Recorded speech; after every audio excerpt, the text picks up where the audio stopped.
Hi, everyone. Thanks for joining this month's BCMA webinar. It's just 12 o'clock now, so we're going to get started. I'm hoping everyone can hear me, and we have a few more people registered, so we'll get started, and as people sign on, we'll just welcome them in.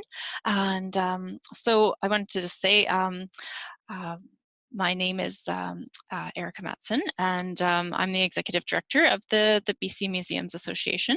And your normal webinar facilitator is Ben Fast. He's at the Museums in the Web conference this week in Vancouver. So I thank you kindly for bearing with me. Ben has trained me, but hopefully I hope to have retained all that information that he passed along. So in terms of a few quick housekeeping items on how to use the webinars, we've been doing these webinars for several months now. So, but if it's your first time, before we begin, I want to outline a few quick how-tos for using the platform. If you've already signed on and you can hear me and see the screen, you're doing great. This webinar does not require that you have a camera or microphone. So if you're yelling at your screen or trying to ask a question, please stop. If you do have a question at some point during the webinar, simply use the Q&A box, which should be in the top corner of your screen if you're in full screen mode, or along the black bar at the bottom of the webinar if you're not in full screen. And what we'll do is at the end of the webinar, once Aisha's gone through her presentation, I'll read out all the questions so that everyone hears them, and then Aisha can answer them, and we can have a bit of a discussion that way. Okay, so on to the webinar, so we're really happy this month to welcome Aisha Hamis. She's a public programmer at Two Rivers Gallery in Prince George, British Columbia. Aisha studied arts management and art history at the University of Toronto. Her love of art, history, and teaching led her to complete her master's in art museum and gallery education at Newcastle University. And since then, she has been working in the arts and culture sector, developing and delivering education programs to adults and children of all ages on topics ranging from medieval history, aerial images of Britain, to Canadian contemporary art. And currently, as I said, Aisha is working as a public programmer at Two Rivers Gallery. And I'm just going to ask that you bear with us for a minute as we share Aisha's presentation in. Okay, hello everybody. I hope you can hear me. So as Erica said, I am the public programmer currently for Two Rivers Gallery, which is located in Prince George. We have a multitude of education programs, and that includes our MakerLab space, which is a multidisciplinary community that's stocked with tools, technology, materials, and mentors. So we have our 3D printer, our laser engraver, and people can come for registration-based courses, or they can come to open make nights. We have a repair cafe and a bunch of different programs,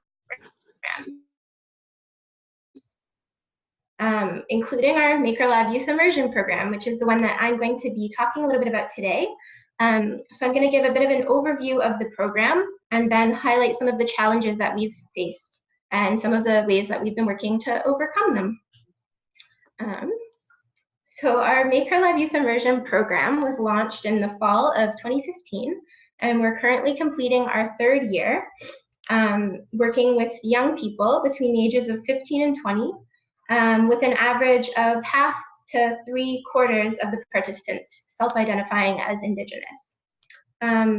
So for the program, participants have the option of paying a small subsidized fee or having a scholarship. And so the need is self-declared, and we'll work with participants to get them into the program however we can.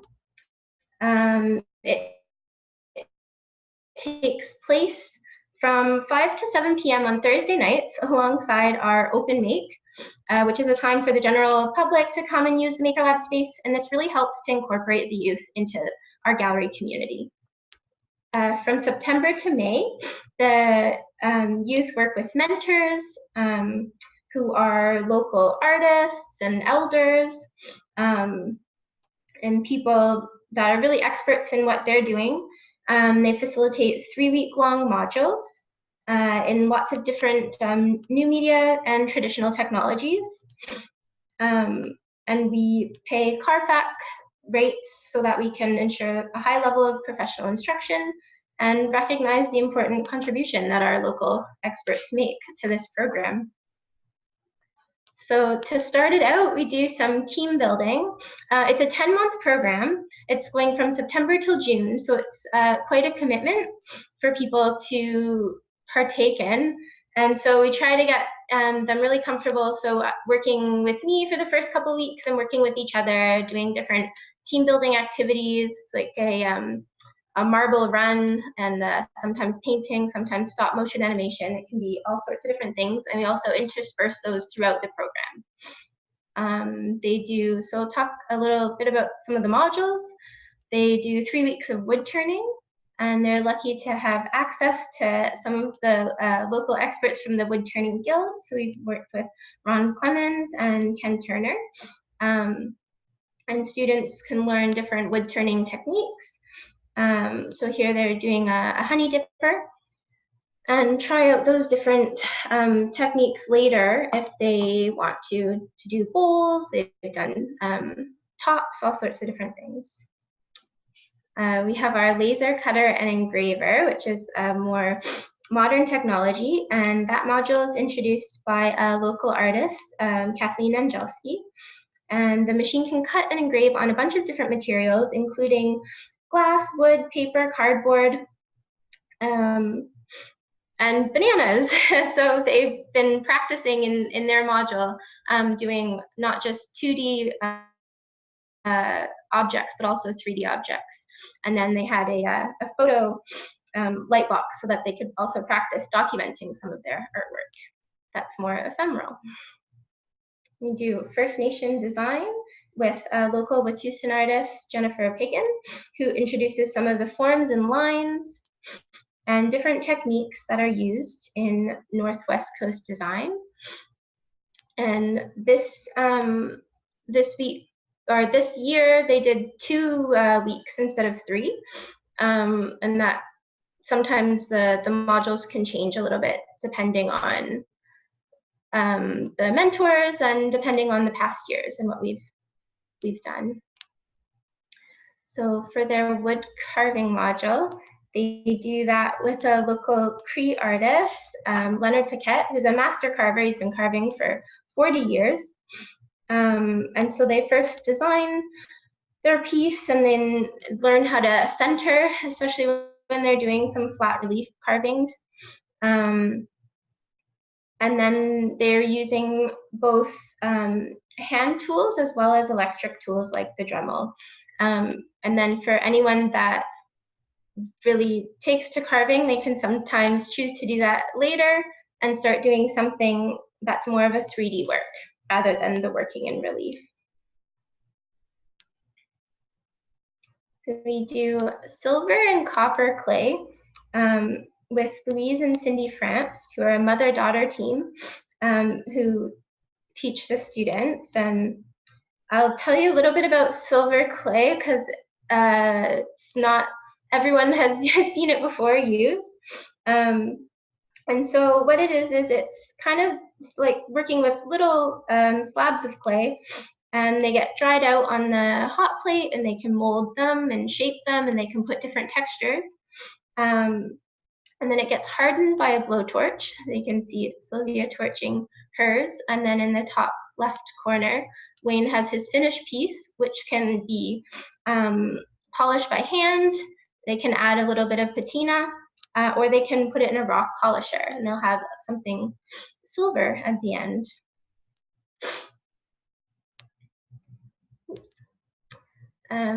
So in the first year of the program, we did metal smithing, but then in the second year, we decided to try drum making, and have continued with it this third year because it was a very popular module with the students, and we talked to them. And so for our drum making module, that was done with an artist, Mark Barfoot Jr.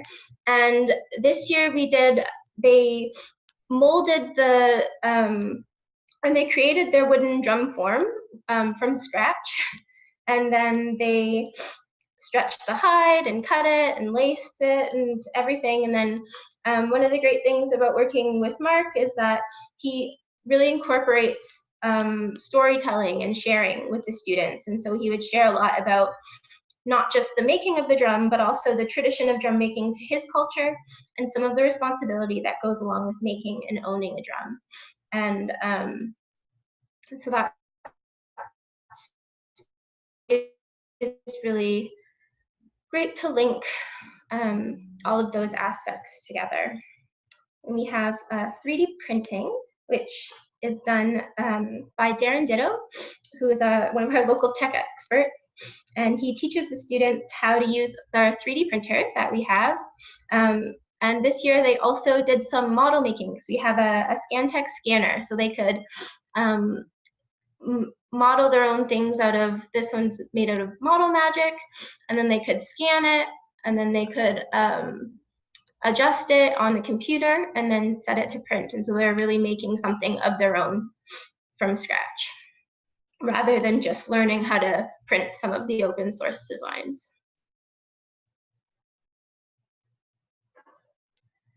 And then the final module that we introduced, and this has been new for these last 2 years because it was something that the students kept asking for. A lot of them were really interested in some of the painting and drawing. So we introduced a fine arts aspect, and that is taught by a local artist, Kat Sivertson, and she kind of goes over more expressive and experimental drawing techniques, and can really take things, and also some of the history of fine arts, and helping them figure out how to kind of merge some of the other art forms that they've done in their past modules, and take it to the fine arts level, because in their final part of the project, they work on these self-directed projects, which are about 9 to 10 weeks, from May until June. And for this, they're able to really decide what they really liked, what they want to explore more. And it can be a really difficult challenge for some, because you don't always have that much responsibility over some of your education in some of the classroom settings. But they get to decide if there's one technique that, so for example, wood carving, that they were really, really drawn to. So they could be working on a bigger wood carving project. So with our modules, they're really just tasters. So they're really just learning some of the basic skills. Because we know that not everyone's going to like every single technique that we do, and so then this way they get to have a little bit more ownership over their learning. And sometimes they'll decide to do something totally different than anything that we've learned, and sometimes they'll decide to do maybe incorporate some of the different techniques into something new. And so though it ends in June, I work really hard to help them and find materials and help them with their project plans. Some of them finish in June, but some of them want to stay on in the summer. And so then that's when we start to work a little bit more one-on-one to help them finish before they have an exhibition. And so this is their final, so this is what they're working towards really in their 10 months, is an exhibition in our Rustad Galleria space, which is a space for local artists within the region of Fraser Fort George. So often we have artists from Prince George, McBride, Valemount, Mackenzie, and so this is a chance for them to really show off what they've been working towards. And so sometimes the mentors, if they needed help with their final projects, mentors will come back to help them.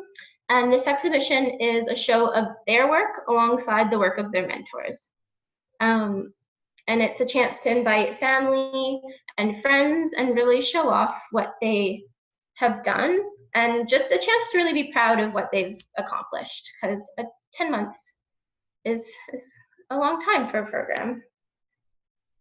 And so at the reception, we give out awards, which is a certificate of completion, And they also get a $100 artist fee for having exhibited into the gallery space. And so it's also great because we have some of the students have aspirations to go on to arts education programs, so things like a fine arts degree at Emily Carr, and so it's really great opportunity for them to exhibit their work and also work with our assistant curator to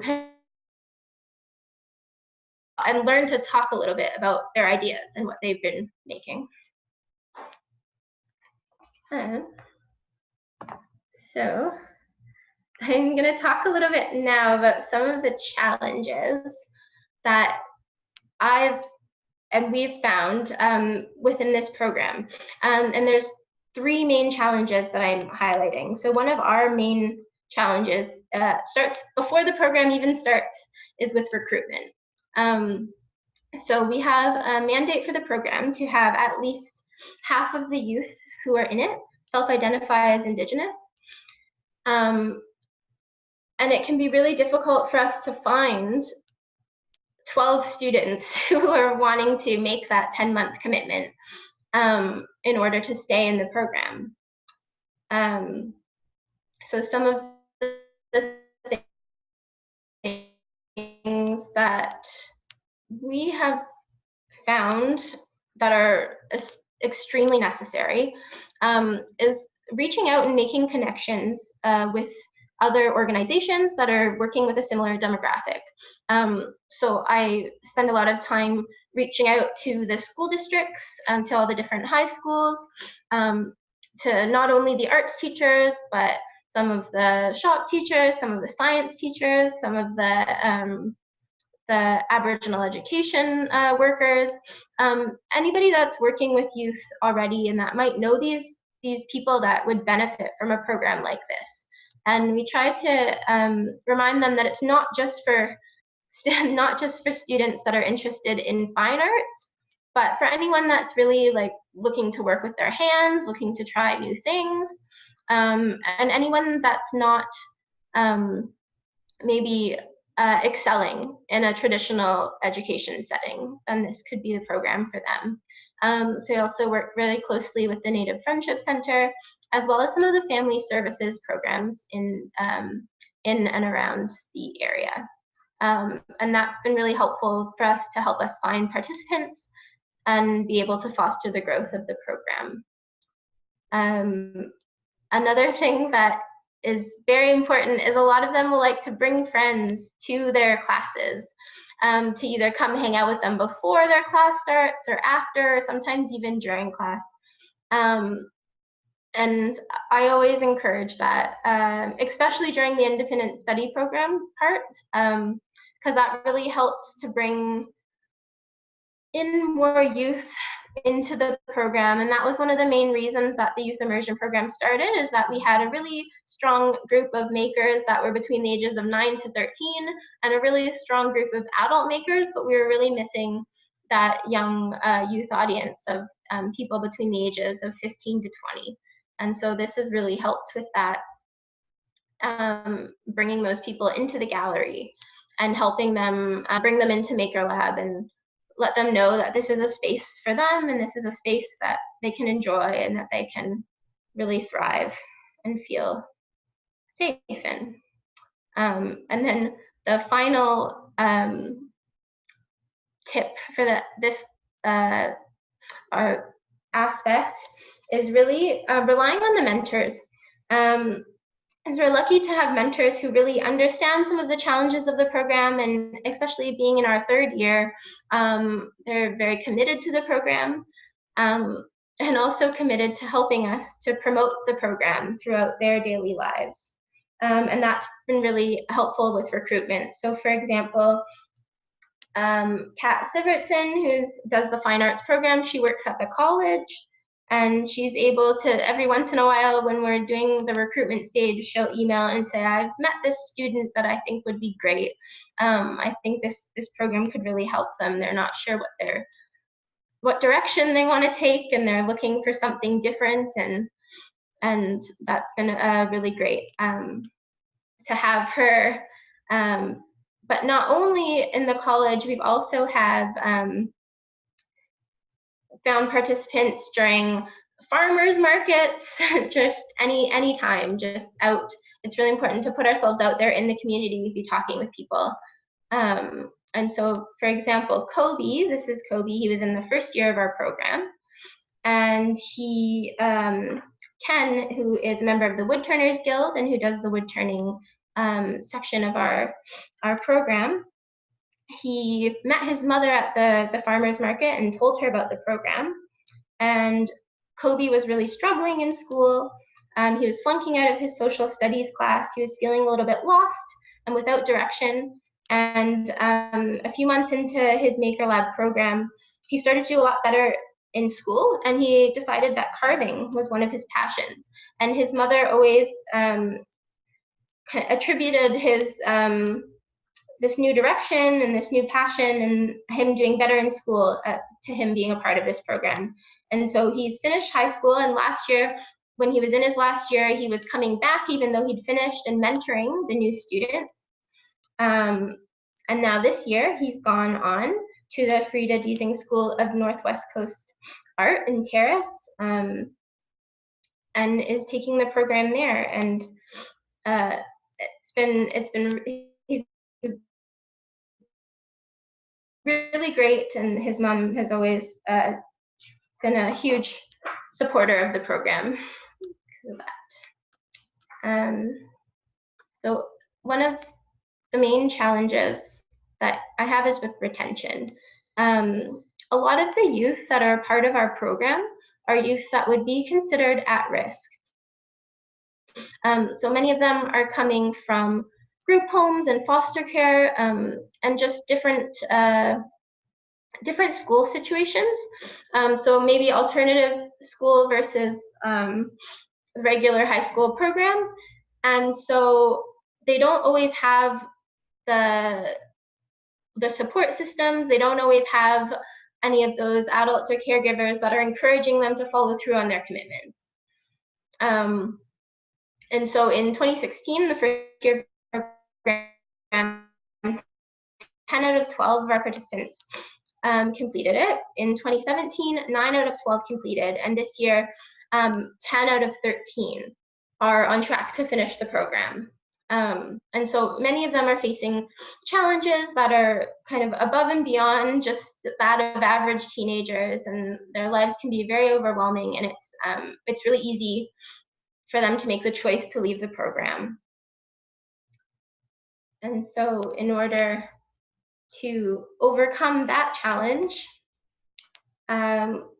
we're sure to provide transportation whenever necessary. So whether that's bus tickets, sometimes taxi rides, if it's necessary, just to make sure that they are able to come to the gallery and get home in a safe and timely manner, because that can often be one of the reasons if someone's missing and I call, it's that, oh, well, I didn't have mom here to drive me, and so it's, instead of that being a problem, we just figure out a way to help them get to the gallery on time. I've also been doing interviews with the participants and their guardians before they even start the program. And in this way, it makes it seem a little bit more serious than just a class that you sign up for. It's more like you're coming for a job. And then that way we can talk over some of the importance of attendance and the idea that there's mentors here and they're waiting for you, and it's very small class sizes, because we'll split them. So though there's 12 in the program, we'll often split them in half so that each mentor can have 6 at a time, and that way they're getting more one-on-one time with their mentors. And so we kind of talk about the fact that there's people here waiting for you, especially when you're one of 6 people.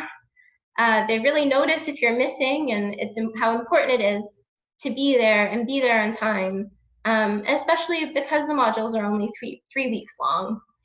We don't want them to miss out on any of their learning opportunities.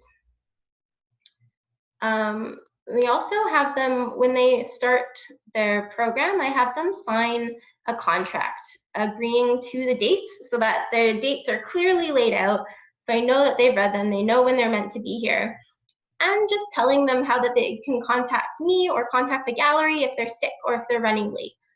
And then the final most important thing, which it can be very time consuming, and it's very simple, is that just making it a priority to contact. So whether that's calling or emailing or texting, I always ask them when they start what the best way to get in touch with them is. And that's just, especially if they're missing a session, they need to know that somebody notices that they're not there, because sometimes that's part of it, is that they might not necessarily have someone telling them like, oh, you have to go to this class. So if I'm calling and saying, I know you weren't here and I just want to make sure you're okay and check on you and see what's going on and see what we can do to get you here. And it can make a big difference knowing that someone's kind of making that effort to get in touch with them and notice that they're not there and get them to where they should be. So one example of retention and how important that personal touch and that personal connection is, this is Megan, and she was also in the first year of the program. And when she joined the program, she was in grade 11, and she had been kicked out of her mainstream education because of lack of attendance, and she hadn't been completing any projects to completion. And so she had been really struggling in regular school, and she was now attending an alternative education program. And she never missed a single Thursday. So despite all that, she never missed a single Thursday. But of course, she tried to quit the very last week because she felt so overwhelmed by her final project, and she hadn't finished anything all the way through. And so rather than let her quit, especially when she only had a week left, what I had to do was just get her to the gallery. She sat out at the workspace working on her project, and I brought my laptop out and sat beside her working on my own office work. And we did that for 5 days until she finished her project. And but she did it in the end, and that was a huge deal for her. She said she'd never finished anything she started before. She'd always just kind of let it go. And so this is her posing with her proton pack, kind of inspired by Ghostbusters. It was made out of styrofoam and cast plaster, and she was really proud at the end to be able to show it off to all of her family and friends and some of her teachers who were at the reception.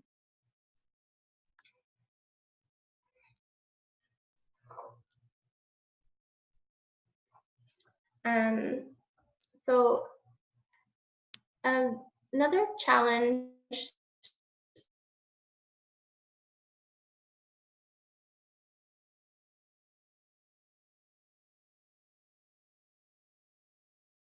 systems is that there are so many different problems that each of them are facing. And so as you gain their trust, so me, I'm there with them every week, and then the mentors work with them for their 3 weeks, and then sometimes longer, depending on what they decide to do for their independent studies. We often have to take on a bit of a counseling role, and that's not something that any of us are necessarily trained in. And so that's been a huge challenge, is that once you gain the trust, you're often having these conversations about family and relationship challenges, and there could be pregnancies, abuses that are being suffered or have been suffered, arrests, court cases. There's so much going on in their lives, and it can be really difficult to work with and to know how to help them the best. And so what's important for us is to make sure that we're feeding them, so they know when they're there, they're always going to have healthy snacks. So whether it's some veggie trays or fruit trays, sometimes some corn chips and salsa. So sometimes a little bit of unhealthy snacks too. And then that way they know that they're going to have some food and they can just focus on their work, and they don't have to worry about that. They have someone to talk to, and so it's just, we know it's important for us to just listen, and then create a safe space. So they're always known, all of the members of the program are known to all of our staff, and they're always made to feel very welcome.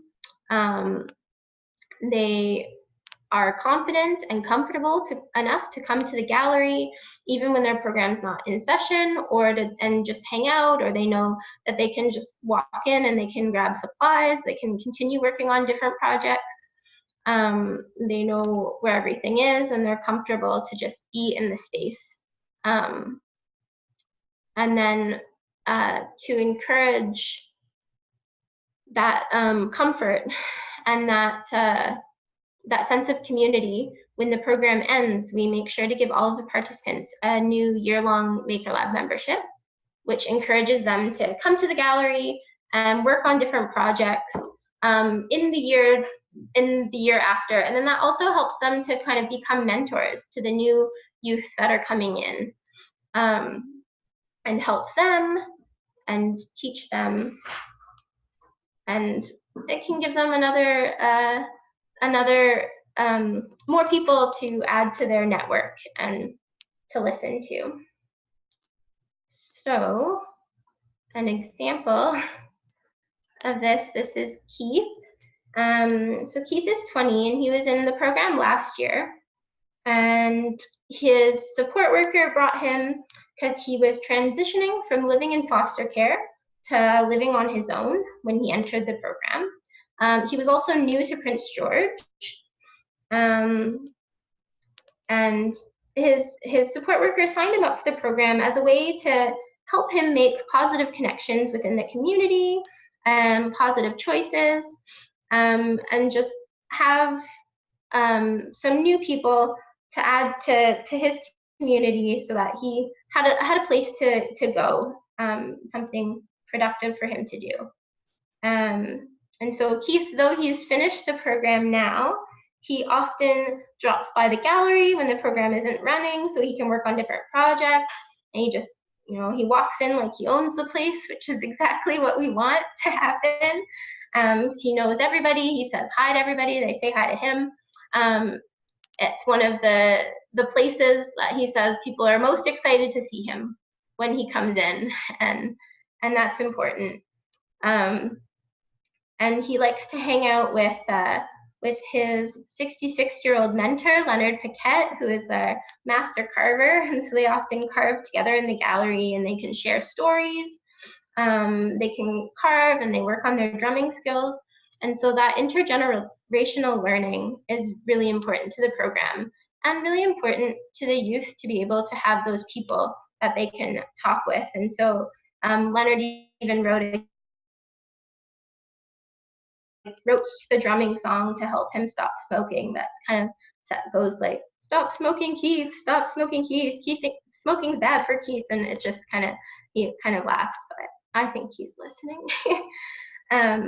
And so this is kind of one of those really successful stories of our program, and that's exactly what we're trying to do.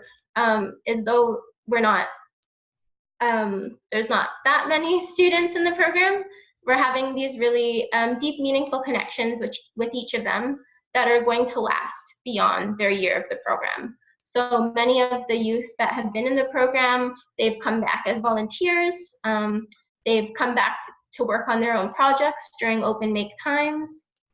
And many of them have gone on to different education. So whether it's Kobe at Frida Deasing, or some of them at UNBC,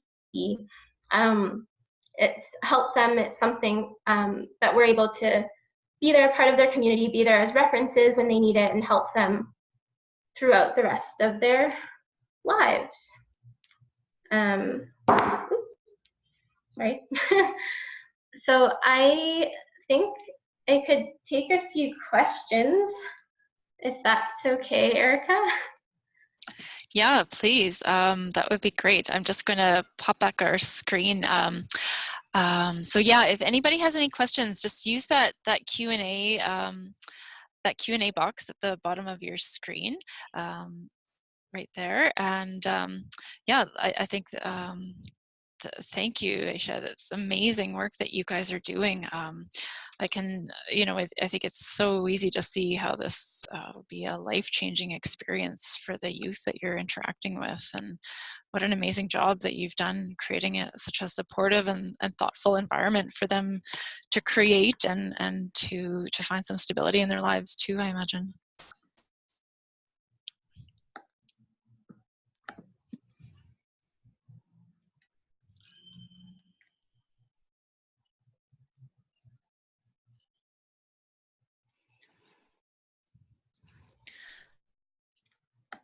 Okay, I'm not seeing any questions. You guys are so shy.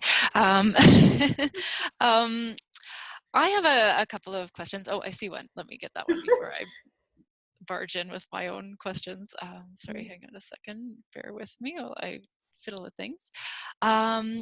Okay, so Carolyn Holmes is asking, what is your favorite story with a youth that's participated in the program?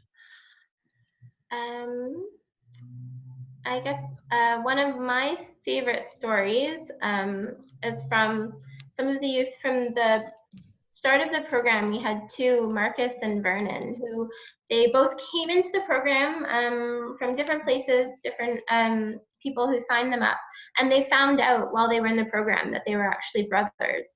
And so it was really interesting to see the way that their relationship kind of matured as they were going, and the way that they interacted with each other. And once they found that out, it was just you never know what's going to happen in a program like this, and it's not anything you would ever think that they'd find each other in this MakerLab Youth Immersion program, but it's a beautiful story, and they're able to build that relationship while here at the gallery.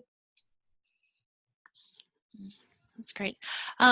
I have a question about what was the catalyst? Why did you guys start this program? So the program was started because we were really missing that demographic. We didn't really have any programs that were offered, and we didn't really have any youth that were coming that were between the ages of 15 to 20. And so though we had a lot of people that were 9 to 13, and we had a lot of adults coming, we thought we really needed a program that would reach out to that age group. And so this is what was started. That's great. I have another question. It's from a participant who's wondering about how the program is funded and what the space needs are for the program. So we have had funding by the Vancouver Foundation in the past, as well as the regional district and the city. And then we've also sometimes had food sponsors. So we're always looking for sponsors. And it's mainly through grants that we've gotten funding to continue. And we've just applied for some more to continue the program beyond these years. Mm-hmm. And how do you set up your space in the gallery? What's required? So because our upstairs space in our atrium, it's just made for programming. So we have 3 huge long tables that can seat 18 people comfortably around each. We have our MakerLab kind of in the back room, and so we have the space to bring all the tools out and to be able to separate the youth into different sections on tables and bring out all of that equipment. We're lucky to have that great programming space here at the gallery. Another question that I have, how does the program address teaching Indigenous art forms to non-Indigenous students? That's a great question. So the first Indigenous art form that we would do is First Nation design with Jennifer Piggin. And she spends a lot of time talking about cultural appropriation. They have a discussion about that. and about some of the differences between kind of learning about a culture and exploring it versus taking it and using it for your own art and for profit. So a lot of what the students are doing is just learning about culture from these different mentors. And then they've had that discussion when they're leading into something like wood carving. And so if they, many of our Indigenous students, having done some of the First Nation design, will choose when they start to do their carving to do something First Nations, whereas the ones who do not have that background can often do their own designs, and they're just learning a lot about the cultures that they're working with.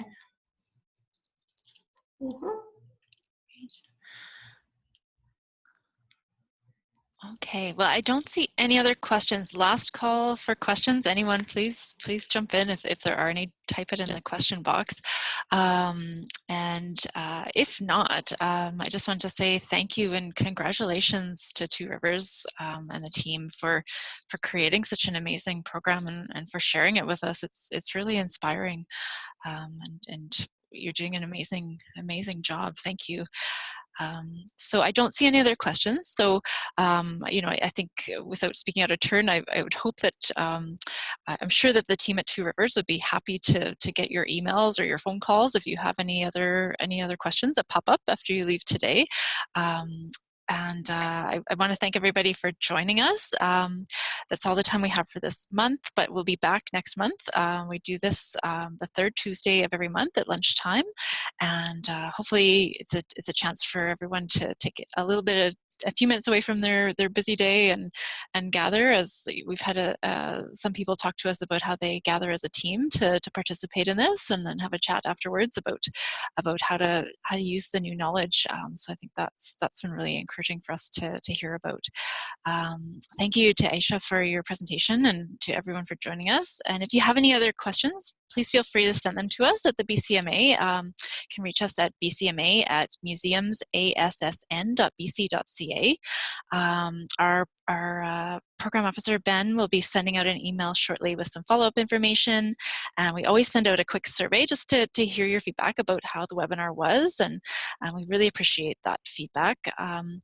And if you are a BCMA member, you can see this webinar and all of the previous ones that we have done in our webinar archive, which is available now on our new member portal. So just sign in if you haven't already done that. Please do that. There's some great resources for you in there. And if you're not a member and you participated today, you'll be added to a special workspace where you can see the webinar as well. Next month's webinar is still to be confirmed. We've got our tentacles out and chatting with a few different people. We'll be in Fernie, BC for a special collections management workshop that day. We're not sure yet if we'll be able to broadcast the session, but if not, we'll announce something kind of equally exciting very soon. So watch our website and social media and the email listserv for more information when it's available. And we also want to say, please don't forget that you can still propose your own webinar topic. We'd love to have you join us as a presenter, and we're particularly looking for topics about collections, conservation, board governance, and collaboration. We're really excited about what we've been able to do to date in terms of tapping the amazing skill set and knowledge base of our members and sharing that with other members. So please do get in touch with some ideas if you have some. You can propose your webinar using the form on our website. Just look under the education tab on the main page. And thank you for joining us today. Have a great day.